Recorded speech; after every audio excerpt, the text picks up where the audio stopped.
started preaching in 1980 under the leadership of James Milton at the Southern Baptist Church. And I became his assistant in 1985. I was with Pastor Milton for about 9.5 years as his assistant before becoming pastor of the Greater New Hope Missionary Baptist Church, where I've been into my 26th year. Very proud that with some of the outreach things that we've been engaged in. There was a program years ago called Wings of Hope, and that program had to do with persons who were addicted and strung out on drugs, and an opportunity to reach out to them, to give them a lift rather than a dead end to their lives. But also, we would go out at midnight and walk the streets of Avondale and found there were a lot of people that were out at night and running the streets, including young children whose parents were not home. And it was almost like our nighttime was their daytime when they slept, and vice versa.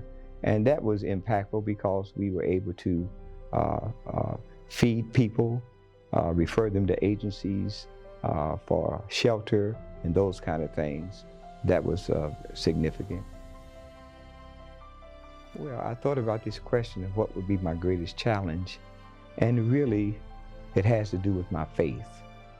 My greatest challenge in life is to totally trust God. And what I mean by that, I've been in church practically all of my life. My mother took us to church. I became a Christian when I was 6 years old. But when I was called by God to preach, I ran from my preaching calling for several years before I acknowledged my call to preach. That was a great challenge, just accepting that call. That's easy because I'm a preacher and my life is about faith and trusting God. I would simply say, everything I received by the grace of God. Who I am by the grace of God. So I choose to share that which has blessed me everywhere I go with somebody so they might have the same opportunity to be lifted and blessed.